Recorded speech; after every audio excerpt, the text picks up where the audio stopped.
Llega rápido. 6 segundos. Okay.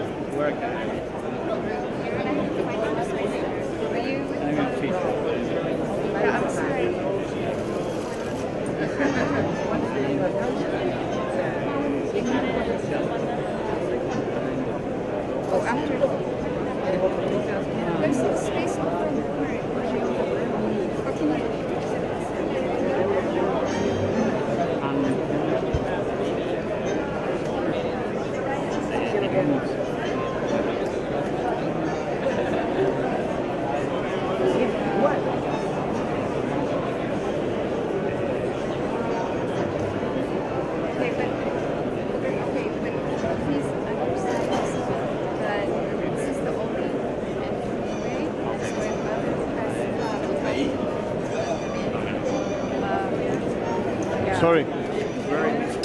No, I'm not staying here.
¿Fue el audio?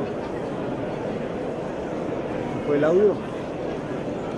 ¿Estás escuchando o no? No, no.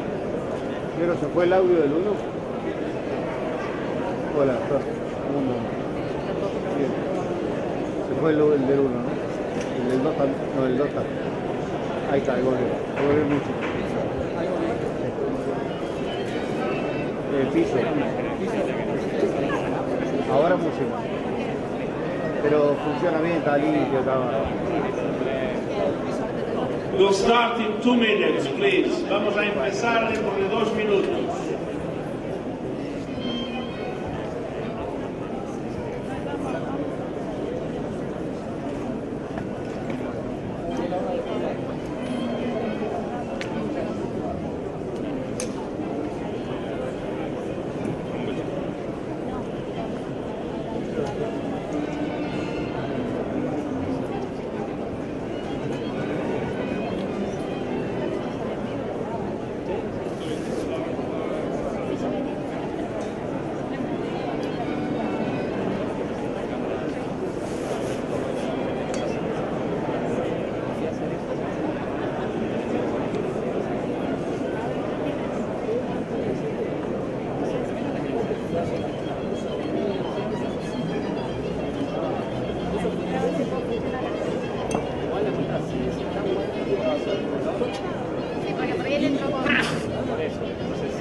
Bueno, voy a ver.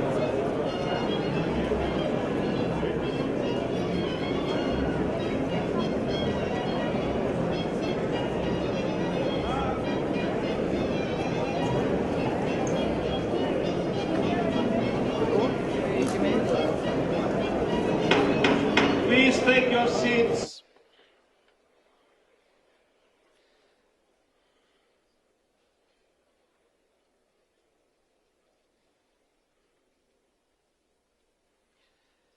jefes y jefas de Estado y de Gobierno, ministras y ministros, excelencias, señoras y señores. Declaro abierta la segunda conferencia de alto nivel de las Naciones Unidas sobre la cooperación Sur-Sur en su primera sesión plenaria. Deseo comunicar a la conferencia que, de conformidad con lo dispuesto en el artículo 17 de su reglamento provisional, actuaré en calidad de presidente provisional hasta que se elija a quien presidirá a la conferencia. Quisiera darles una cálida bienvenida y espero que la conferencia sea productiva y satisfactoria para todos. Como saben, esta conferencia se celebra de conformidad con lo dispuesto en las resoluciones de la Asamblea General 71/244 de 21 de diciembre de 2016 y 71/318 de 30 de agosto de 2017. Invito ahora a la conferencia a que elija su presidente. Tengo entendido que hay un acuerdo general entre todas las delegaciones para elegir al excelentísimo señor Mauricio Macri, presidente de la República Argentina, como presidente de la conferencia. Puedo considerar que la conferencia desea elegir por aclamación al excelentísimo señor Mauricio Macri, presidente de la Segunda Conferencia de Alto Nivel de las Naciones Unidas sobre la Cooperación Sur-Sur. Así queda acordado. De conformidad con el artículo 6 del reglamento provisional, la conferencia también debería elegir un vicepresidente ex oficio del país anfitrión. Puedo considerar que hay acuerdo en elegir a la Argentina en su calidad de país anfitrión como vicepresidente ex oficio de la conferencia. No hay objeciones, así queda acordado. En nombre de todos los participantes en la conferencia, felicito al excelentísimo señor Mauricio Macri por su elección como presidente de la conferencia y lo invito a que ocupe su asiento en el estrado para dirigir las deliberaciones de la conferencia. Y pido al representante de protocolo que acompañe a su excelencia.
Excelentísimo señor António Guterres, Secretario General de Naciones Unidas, excelentísima señora María Fernández Espinosa Garcés, presidenta del 73º periodo de sesiones de la Asamblea General, distinguidos jefes, jefas de Estado y de Gobierno, ministros y ministras, excelencias, señores y señores. Es para mí un honor y un privilegio haber sido elegido presidente de la Segunda Conferencia de Alto Nivel de las Naciones Unidas sobre la Cooperación Sur-Sur. Procederé ahora al podio de oradores para formular mi declaración de apertura.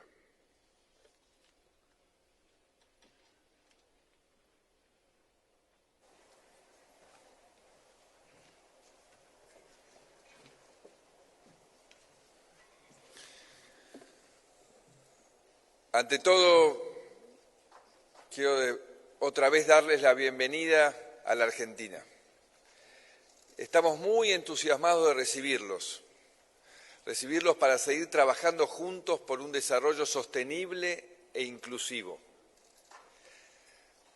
Al igual que con la 11ª ministerial de la OMC y con la presidencia del G20, con esta conferencia de alto nivel demostramos una vez más que la comunidad internacional percibe a nuestro país como un socio confiable, un socio protagonista y con vocación de construir colectivamente la gobernanza del siglo XXI. La cooperación es una gran herramienta para promover el vínculo horizontal entre países con diferentes niveles de desarrollo. Esto también quedó de manifiesto en diciembre pasado, cuando bajo la premisa de construir un puente en la diversidad, junto a los líderes decidimos destacar en el comunicado del G20 el rol de la cooperación sur-sur y la cooperación triangular, para así avanzar en la implementación de la Agenda 2030. La Argentina tiene una larga tradición en estos temas, especialmente en áreas como agroindustria, innovación tecnológica y productiva, salud, justicia y derechos humanos. Gracias a esta tarea que llevan adelante cientos de instituciones nacionales a través del Fondo Argentino de Cooperación Internacional, FOAR, fue posible desarrollar 10.800 proyectos con más de 80 países.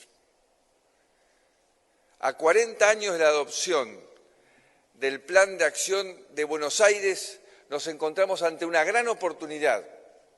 Es una gran oportunidad para fortalecer un sistema que nos permite intercambiar conocimientos y fortalecer nuestras capacidades cada vez más. Una oportunidad para demostrar que la cooperación puede conducirnos a un futuro mejor. Vivimos en un mundo cada vez más interdependiente, con desafíos complejos que requieren que redoblemos nuestros esfuerzos. Redoblemos nuestros esfuerzos para impulsar un diálogo sincero y constructivo, en el que nos proyectemos como socios para el desarrollo. Estoy convencido de que en el diálogo, en la búsqueda de intereses compartidos, encontraremos el camino para alcanzar el bienestar y prosperidad de nuestra gente. Es tiempo de pensar formas alternativas de complementar nuestro trabajo. Es tiempo de encontrar nuevas áreas de cooperación. Por eso espero que durante estos días de trabajo se generen debates profundos y podamos dar pasos concretos para fortalecer el sistema de cooperación para el desarrollo. Quiero decirles una vez más que pueden contar con la Argentina para colaborar en aquellos temas en los que podemos hacer un aporte constructivo, así como para escuchar en lo que podamos aprender. Celebremos este 40 aniversario del Plan de Acción de Buenos Aires, superándonos una vez más, alcanzando consensos que nos permitan trasladar los logros que generemos desde y para el sur, para el mundo entero.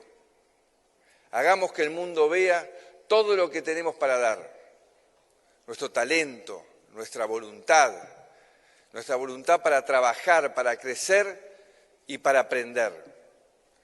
El objetivo es claro. Queremos generar soluciones que nos permitan seguir mejorando la vida de nuestra gente. Para eso, sigamos trabajando juntos. Muchas gracias a todos ustedes por acompañarnos.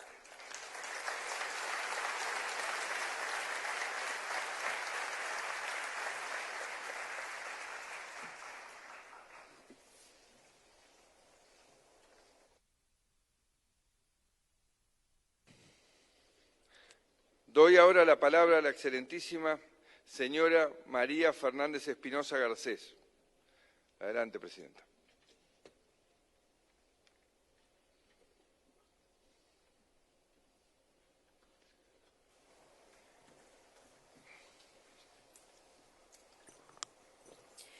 Su Excelencia Mauricio Macri, presidente de la República Argentina y presidente de la Conferencia, estimado António Guterres, secretario general de las Naciones Unidas, Su Excelencia Embajadora Inga Ronda King, Presidenta del ECOSOC, señores jefes de Estado y de Gobierno, ministros y ministras, Excelencias, damas y caballeros. Como Presidenta de la Asamblea General y como mujer latinoamericana, es un honor participar de la apertura de esta histórica conferencia. Quiero agradecer al Gobierno y al pueblo de Argentina por su generosa hospitalidad y su activa contribución al proceso preparatorio. También quiero agradecer a los embajadores Odra Plepité y Adonia Ayebare de Lituania y de Uganda por el impecable trabajo en la cofacilitación de las negociaciones del documento final. Igualmente, destaco el espíritu constructivo de todas las delegaciones en Nueva York y agradezco sus esfuerzos para que ahora contemos con un sólido documento sobre el rol de la cooperación sur-sur y la implementación de la Agenda 2030. La Conferencia de las Naciones Unidas, que tuvo lugar hace 40 años en Buenos Aires, es símbolo de la solidaridad y la determinación de los países del sur para ser protagonistas de su propio desarrollo y de la necesidad de fundar un nuevo orden internacional más equitativo e incluyente en el que todos puedan aportar de acuerdo a sus potencialidades. Excelencias, el mundo ahora es distinto al que teníamos en ese entonces. La realidad geopolítica es otra y es claro que los países del sur tienen hoy un rol decisivo, no solo en la economía, sino en las alternativas a las múltiples crisis contemporáneas como la crisis climática, migratoria y de seguridad. Nuestra visión del desarrollo también ha cambiado. Con la Agenda 2030 nos comprometimos a transformar la vida de las generaciones presentes para preservar el futuro de las venideras. Hoy nos encontramos de nuevo en esta hermosa ciudad para reafirmar nuestro compromiso con la cooperación sur-sur y con todos los principios que la sostienen. Pero también estamos aquí para destacar el inmenso potencial que esta modalidad de cooperación nos ofrece. Todo ello sin olvidar el compromiso histórico y las responsabilidades asumidas por los países desarrollados. Estas 4 décadas prueban que la cooperación sur-sur y la cooperación triangular son herramientas poderosas para lograr cambios positivos en los países del sur, en sus esfuerzos por erradicar la pobreza en todas sus formas y dimensiones.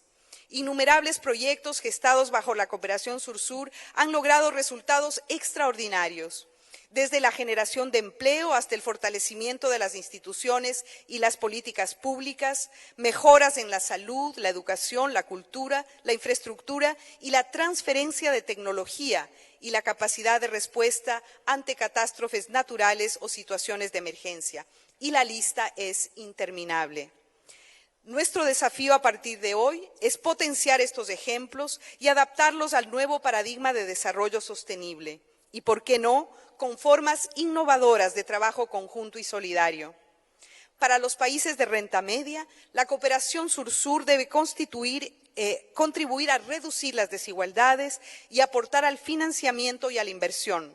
En los países en desarrollo sin litoral y en los menos adelantados también se requieren iniciativas para transformar sus capacidades productivas y diversificarlas. Debemos facilitar para los pequeños estados insulares en desarrollo el acceso a iniciativas para la adaptación al cambio climático, la resiliencia y la sostenibilidad de la deuda. La Agenda Africana de Desarrollo 2063 debe beneficiarse también de esta poderosa herramienta. Para todo ello, contar con más recursos técnicos y financieros es crítico. De acuerdo a la UNCTAD, la brecha financiera para lograr los ODS asciende a unos 2.5 billones de dólares anuales. Debemos también medir el impacto de la cooperación sur-sur e identificar los principales retos para su implementación. Necesitamos más datos y más estadísticas. Y en todas nuestras iniciativas debemos incluir el enfoque de género. Alcanzar la igualdad de género y el empoderamiento de las mujeres es una necesidad y una obligación. La cooperación sur-sur se remonta a un despertar de la conciencia de los países y pueblos del sur. Con ella hemos sido capaces de superar modelos asistencialistas y verticales de cooperación. Por ejemplo, la cooperación tecnológica transregional para las energías renovables en India, China o Brasil son centrales para el futuro de la sostenibilidad ecológica y económica. Esto es clave si pensamos en que los beneficios de la cuarta revolución industrial deben favorecer también a los países del sur. En el área de la salud podemos destacar los contingentes de médicos cubanos en África para superar la emergencia sanitaria provocada por el ébola, o la prometedora iniciativa de los 4 países del Triángulo Norte en Centroamérica en el desarrollo de un plan integral para abordar el fenómeno migratorio. No obstante, la cooperación sur-sur no reemplaza a la norte-sur, sino que la complementa y la enriquece. La ayuda oficial al desarrollo sigue siendo crítica y es imperioso que sea cumplida. La cooperación sur-sur es también la columna vertebral de la integración regional, acerca a los pueblos y facilita los procesos de concertación política que nos hace más fuertes. Excelencias, estamos presenciando una oleada de cuestionamientos al sistema multilateral, así como a las normas y las instituciones que con tanto esfuerzo hemos construido. Las fuerzas aislacionistas, el nacionalismo extremo, están resurgiendo en varios rincones del planeta.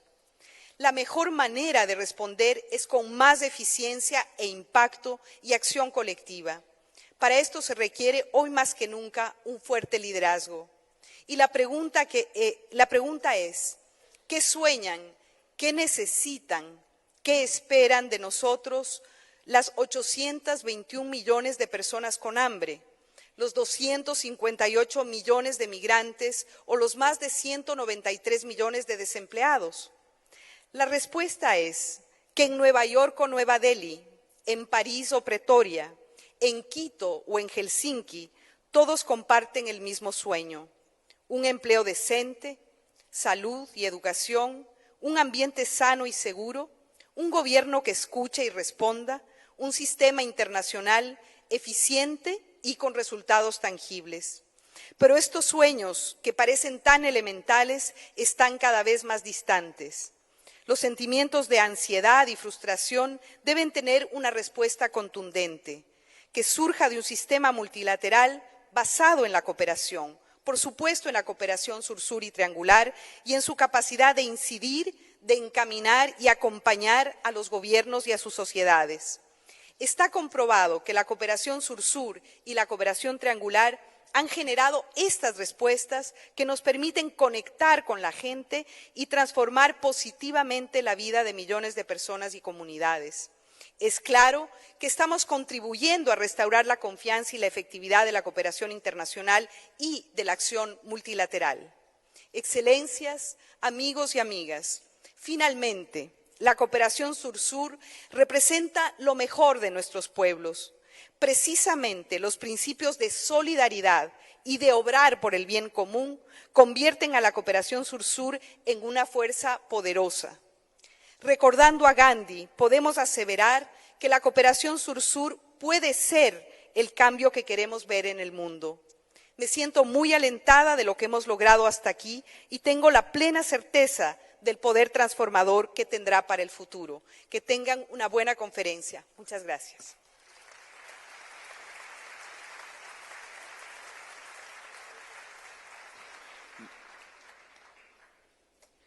Doy las gracias a la presidenta de la Asamblea General por su declaración.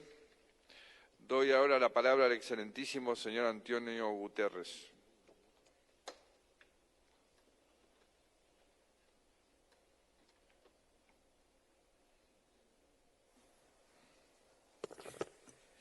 Excelentísimo señor presidente Mauricio Macri, excelentísima señora presidenta María Fernanda Espinosa Garcés, excelentísimo señor embajador António Guterres, doy las gracias al gobierno y al pueblo de la Argentina por acoger a esta conferencia.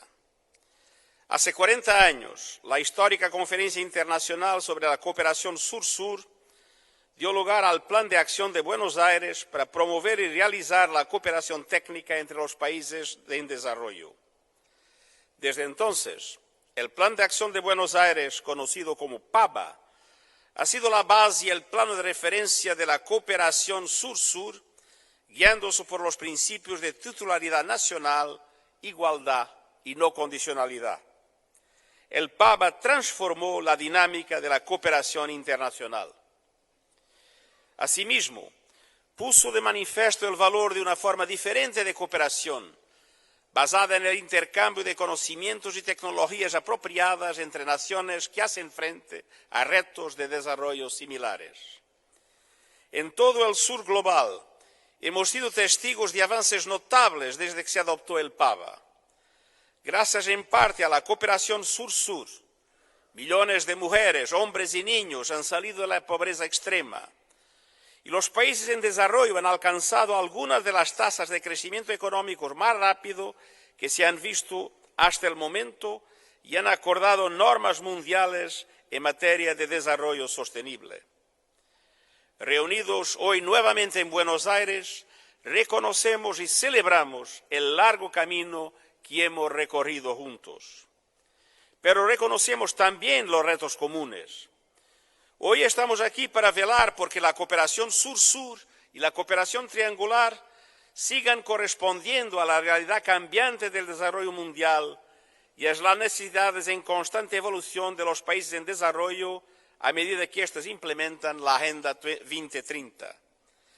Tenemos la oportunidad de desarrollar y fortalecer los marcos de la cooperación sur-sur, de perfeccionar sistemas e instrumentos y de aumentar la transparencia y fomentar la rendición de cuentas.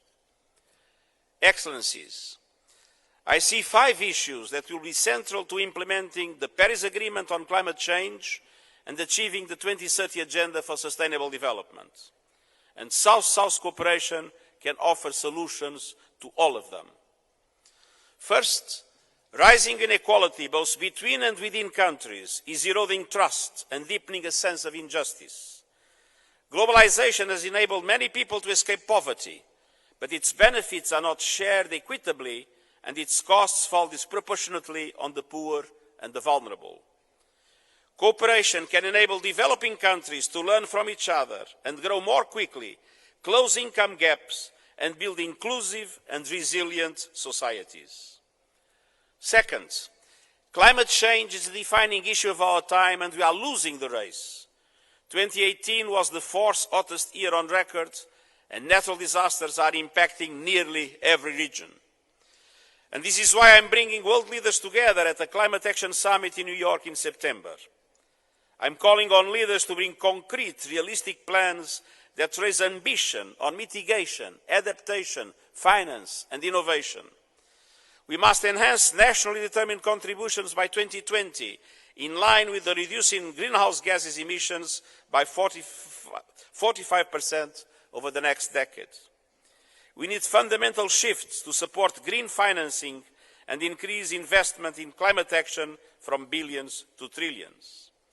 And the Green Climate Fund must be fully resourced and operational. And the pledge to mobilize $100 billion a year by 2020 for climate action in the developing world, including mitigation and adaptation, must be implemented. South-South cooperation will be vital to ensure mutual support and exchange of best practices, to enhance adaptation and increase the resilience of developing countries and communities facing the devastating impacts of climate change. And South-South cooperation can also support the transformation of economies depending on fossil fuels with strategies that reinforce both sustainable development and environmental protection. Third, infrastructure and energy needs are set to expand enormously thanks to population growth and urbanization in the global south. Some 60% of the area that is expected to become urban by 2030 has yet to be built. And if we get this wrong, we will lock ourselves into a high emissions future with potentially catastrophic consequences. But if we get infrastructure right, it will be an opportunity for development cooperation, industrial transition and growth, cross-border trade and investment, climate change mitigation, adaptation and sustainable development.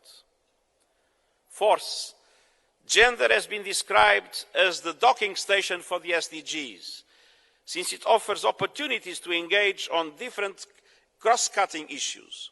It must be at the heart of all efforts if we are to succeed. We have seen significant progress for women over the past 40 years. More girls are in school, more women are doing paid work. Harmful practices like female genital mutilation and child marriage are in decline. But this progress is not complete. Indeed, we are seeing a pushback against our efforts, and in some cases, the gender equality gap is widening. This affects us all, because where women are better represented in politics, we see improved social protection and increased spending on development. When women have access to land and credit, harvests increase. When girls are educated, they contribute more to their communities and break cycles of poverty. And let's not forget that countries with the highest number of women in parliament, in the national security institutions, and as farmers are indeed in the global south. Fifth, the multilateral development system must be better positioned to support South-South cooperation and implement the 2030 agenda. South-South cooperation has evolved significantly over the last decades, but multilateral institutions, including the United Nations, have not kept up. I am grateful to Member States for recognizing the role of the United Nations in the outcome conference of this conference. And we will take up the mandate you are entrusting to us, and you can count on my personal commitment to make sure the ongoing reforms of the United Nations reinvigorate our support for South-South cooperation. Excellencies, we also need to realign financing for sustainable development and unlock the trillions that will deliver the 2030 agenda. South-South cooperation can never be a substitute for official development assistance or replace the responsibilities of the global north set out in the Addis Ababa Action Agenda and the Paris Agreement. South-South cooperation must also involve young people, civil society, the private sector, academia and others, building innovative partnerships and extending the reach of initiatives. It must harness the potential of new technologies and digitalization that create opportunities and promote inclusivity. South-South cooperation is a global exercise of all countries of the South to benefit everyone, and including the least developed countries. Every country, every partner has something to share or teach, whatever their circumstances. Excellencies, this conference is a starting point. Later this year, over the course of a week in September, heads of state will gather in New York for the Sustainable Development Goals Summit and the Climate Action Summit. They will hold high-level meetings on universal health coverage and financing for development and review progress on support for small island developing states. All these meetings are aimed at accelerating implementation of the 2030 Agenda and the Paris Agreement, which are born from a consensus on the common interests that bind us together. Now it's time to stake out that common ground again and take bold and transformative action. Together, we can achieve the Sustainable Development Goals, we can beat climate change, and we can transform the lives of people around the world. Thank you.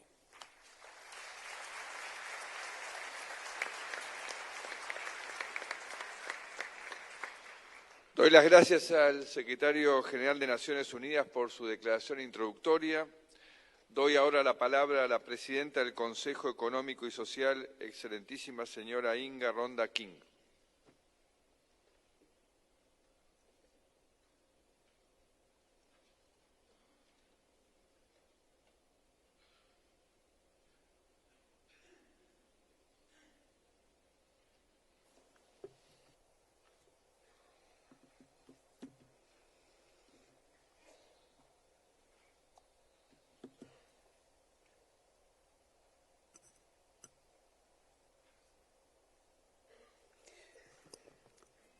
Your Excellency, Mr. Mauricio Macri, President of Argentina and President of the Conference on South-South Cooperation, Your Excellency, Ms. Maria Fernanda Espinosa Garcés, President of the General Assembly, Your Excellency, Mr. António Guterres, Secretary General, Administrator of the UN Development Programme, Mr. Akim Steiner, Your Excellency, Mr. Adonio Ayebara, President-designate of the High-Level Committee on South-South Cooperation, Excellencies, ladies and gentlemen.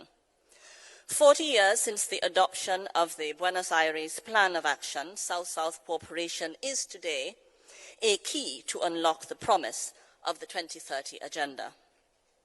The 2018 Development Cooperation Forum survey indicates that developing countries increasingly incorporate South-South and triangular cooperation in their national development cooperation strategies. My own country, St. Vincent and the Grenadines, a small island developing state, has made progress with the shared expertise and know-how from our neighbors and friends in the South. South-South cooperation has been instrumental in my country's pursuit of a sustainable future. This has also been the experience of many others from the global South. And what strikes me is how much the current dynamism and innovation in the South-South space are cutting through business-as-usual politics and policy. Still, much more can be done to fully leverage South-South and triangular cooperation for sustainable development. I would like to highlight among many 4 key points of action recommended by ECOSOC's Development Cooperation Forum, the DCF. First, be more visible. The visibility of South-South and triangular cooperation must be further increased. Analyzing their added value and sustainable development impact will only advance the global effort to achieve the 2030 Agenda.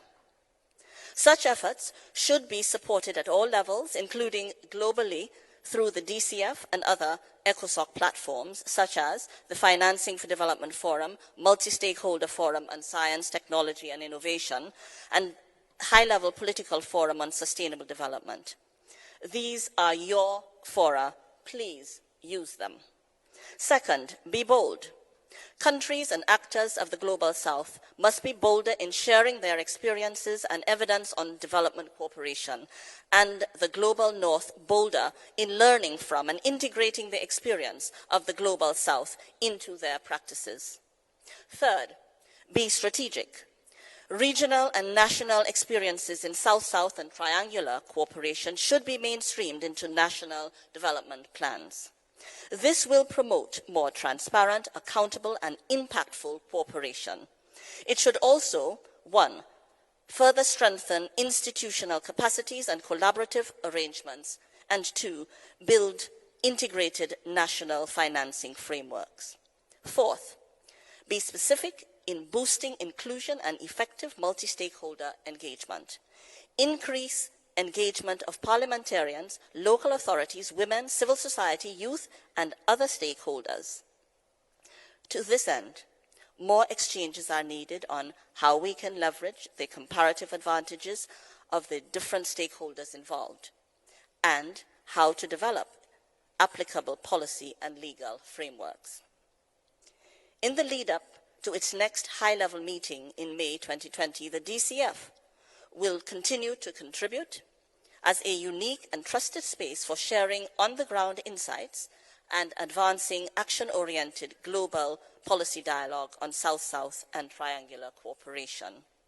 Excellencies, everyone active in the South-South space has a story of how collective ingenuity and solidarity can overcome the seemingly insurmountable.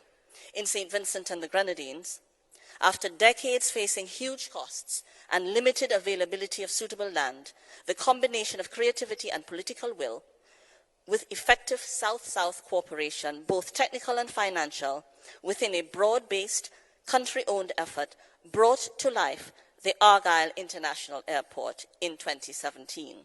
This was our first international airport and the largest capital project ever undertaken in the country. Think what the world can achieve with more broad-based, country-owned, inclusive, and structured South-South and triangular cooperation for sustainable development.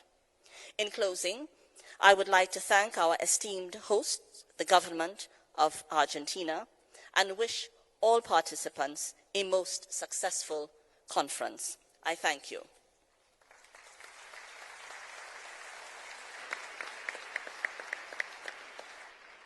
Doy las gracias a la presidenta del Comité del Consejo Económico y Social.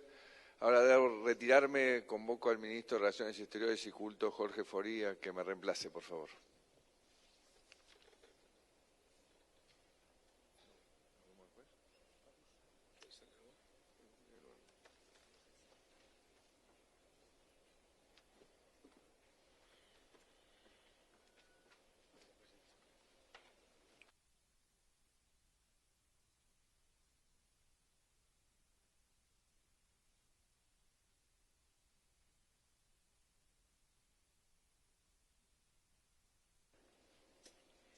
Continuamos, María Fernanda, ¿no? Continuamos. Está ahí. No, yo lo tiene que ver. Muy bien. Continuando la sesión, doy ahora la palabra al administrador del Programa de Naciones Unidas para el Desarrollo, Joachim Steiner.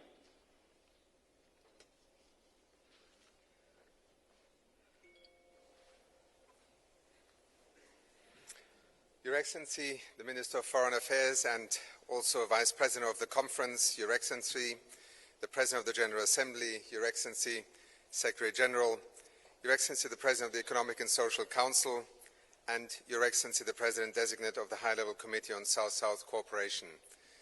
Excellencies, ladies and gentlemen, dear colleagues, I would like to begin by saying what a privilege it is for me to attend this conference 40 years after an idea was born here in Buenos Aires at the first South-South Cooperation Conference, and to act as your Secretary General, for which I want to thank the Member States for their confidence and support. Yesterday, together with Minister Faure, we had the very touching honor of attending the joint flag-raising ceremony here in Buenos Aires, and it is wonderful to see the flag of the United Nations and that of Argentina flying next to each other in hosting such an inspiring conference that began a journey on South-South cooperation here in Buenos Aires just over 40 years ago. And 40 years ago, when member states met in Buenos Aires to adopt the plan of action, the Buenos Aires Plan of Action, it marked the beginning of an idea that was to change the way that international cooperation was to evolve, not only between countries, but also within the context of international cooperation generally and within the United Nations. It was a time that was very different from today's, and as we meet 40 years later here in Buenos Aires for BAPA plus 40 or PABA plus 40, it is also a reminder of how far we have traveled together, how significantly the world has evolved since that time, and how important the concept of South-South cooperation and triangular cooperation remains to this world.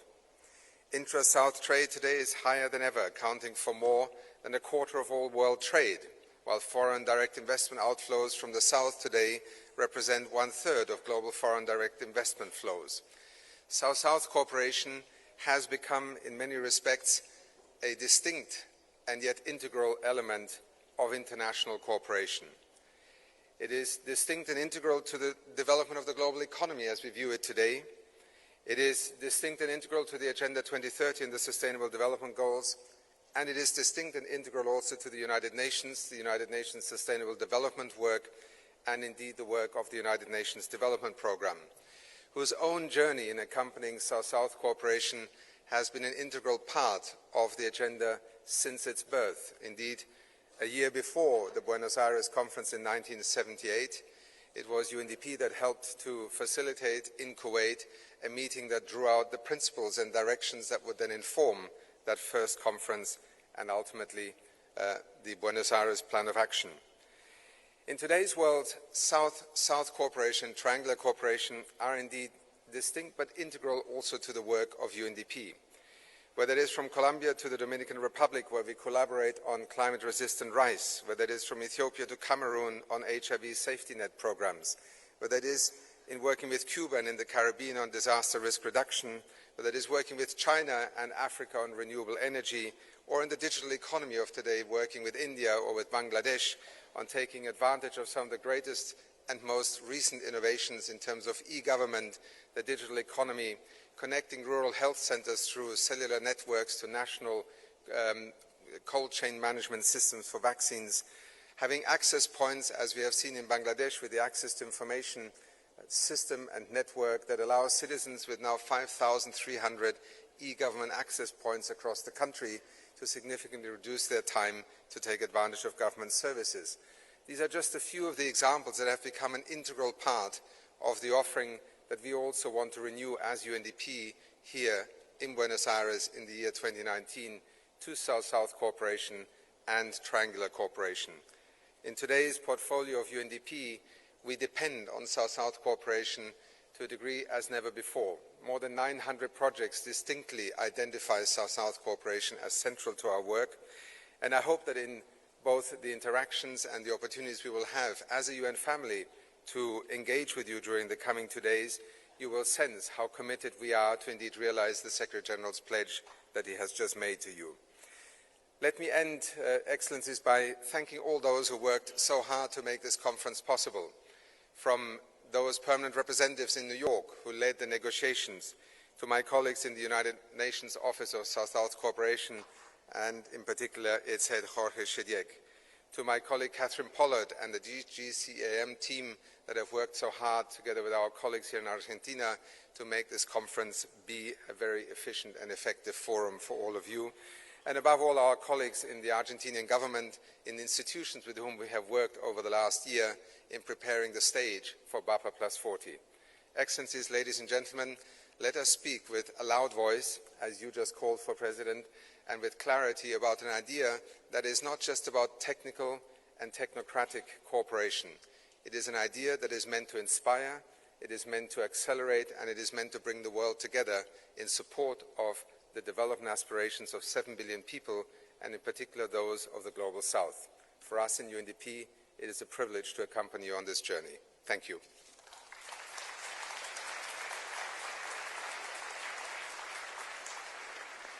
Doy las gracias al administrador del Programa de Naciones Unidas para el Desarrollo y le corresponde el uso de la palabra al presidente designado del Comité de Alto Nivel sobre la Cooperación Sur-Sur, excelentísimo señor António Guterres.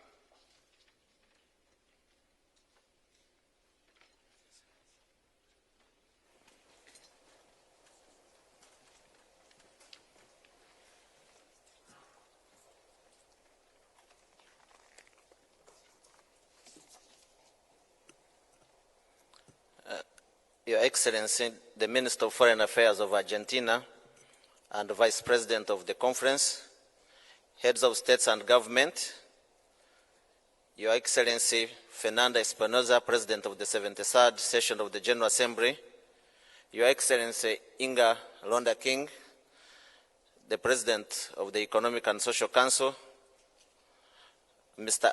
Achim Steiner, UNDP Administrator, Excellencies, ladies and gentlemen.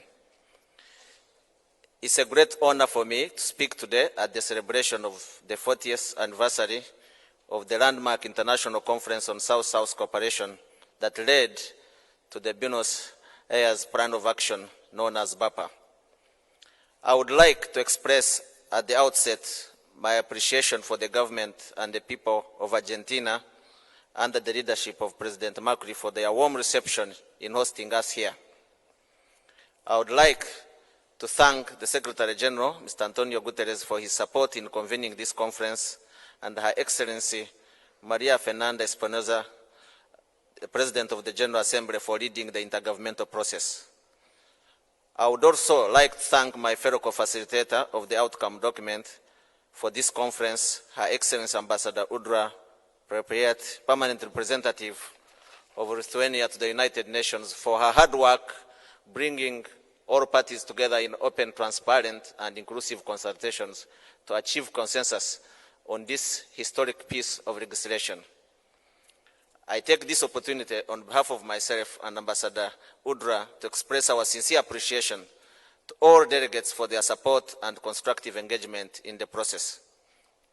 In this regard, our work would not have been possible without the steadfast support of the United Nations Office for South-South Cooperation in facilitating our negotiations. We thank you. Excellencies, the 1978 Buenos Aires Plan of Action was an important step taken by developing countries to enhance cooperation among countries of the South and provide the platform for international community to support these development efforts.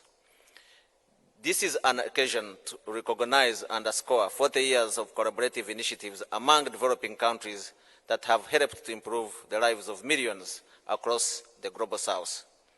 Solidarity among peoples and countries of the Global South has contributed to the improvement of developing countries' national well-being and collective self-reliance. Together with what BAPA stressed as an important partnership with developed countries and multilateral agencies, now known as triangular cooperation, South-South cooperation has enhanced developing countries' capacity to attain national priorities and other international agreed development goals, especially the 2030 Agenda for Sustainable Development, balancing economic, social, and environmental dimensions. The South's strong economic performance in the recent past has enabled Southern countries to achieve important milestones in the reduction of poverty and extreme hunger, improved education and health, and other positive gains. We welcome the emergence of new Southern financing sources, including regional development banks and other national development banks. The tremendous achievement of the South importantly include initiatives by developing and least developed countries which have themselves developed innovative successes in critical areas such as food security, access to information, and communication technologies, among others. Despite rapid progress of Southern cooperation in scale, scope, dimension, challenges remain as Southern countries, particularly LDCs, continue to face enormous development challenges in terms of high prevalence of poverty, malnutrition and unemployment, serious deficits in infrastructure and productive capacities, and the impact of external shocks. Excellencies, this conference is important in revitalizing our efforts to address these challenges through strong, broad-based partnerships based on international solidarity. We must seize this opportunity to exploit the full potential of South-South cooperation as complement to, not a substitute to North-South cooperation. We have clearly laid out our expectations for the United Nations funds, programs, and specialized agencies to help achieve our goals, to help us share concrete solutions to support South-South cooperation by acting as catalysts for cooperation and strengthen the capacities of regional organizations. I note with appreciation that many United Nations entities have integrated South-South and triangular cooperation into their respective strategic frameworks or work plans and designed innovative South-South and triangular cooperation initiatives to benefit developing countries.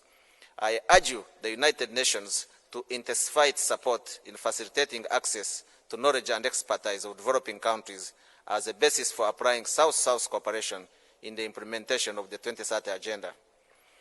I encourage Member States to continue engaging in policy dialogue within the High-Level Committee on South-South cooperation and further enhance South-South and triangular cooperation through sharing their homegrown successes with each other.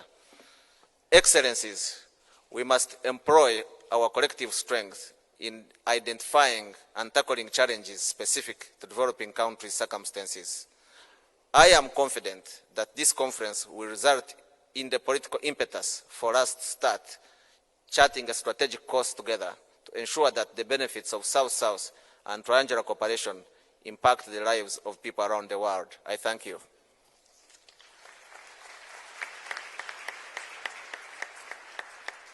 We thank the intervention of the President of the Designated Committee of High Level from Cooperación South-South, Mr. António Guterres. Doy la palabra a la señora Atilla Nawashi.